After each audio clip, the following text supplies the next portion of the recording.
साईं तो साईं, साईं के इदारे भी साईं। सिंध ने गैर मुल्की अफराद का तालीमी असनाद हासिल करने का इंकशाफ। सिंध हुकूमत की गफलत, तालीम के साथ खिलवाड़। गैर मुल्की अफराद ने महकमा तालीम सिंध का पोल खोल दिया। मीरपुर खास बोर्ड से डिग्रियां हासिल करने का इंकशाफ।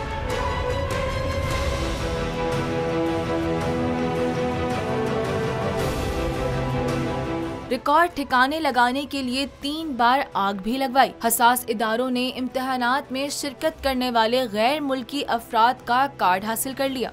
दस्तावेज के मुताबिक कई गैर मुल्की अफराद मीरपुर खास बोर्ड से तालीमी असनाद हासिल कर चुके हैं, जबकि कुछ गैर मुल्की अफराद ने हालिया इम्तिहानात में भी शिरकत की। दस्तावेज में बताया गया है कि हसास इदारों ने इत्तला मिलने पर मीरपुर खास बोर्ड में कार्रवाई करते हुए इम्तिहानात में शिरकत करने वाले गैर मुल्की तलबा का रिकॉर्ड हासिल कर लिया है। इम्तिहानात में शमूलियत की अहलियत से मुतालिक जरूरी कागजात भी रिकॉर्ड से गायब, जबकि बोर्ड अफसरान ने रिकॉर्ड ठिकाने लगाने के लिए 3 बार आग भी लगवाई। इधर सेक्रेटरी बोर्ड ने हुकूमत सिंध को हसास इदारों की कार्रवाई से आगाह कर दिया। दूसरी जानिब महकमा बोर्ड और जामियात के हुकाम ने मामले की तस्दीक करते हुए कहा है कि मामला हसास है, इसीलिए एहतियात के साथ तहकीकात कर रहे हैं। हुकाम का कहना है कि जिम्मेदारों के खिलाफ सख्त कार्रवाई की जाएगी।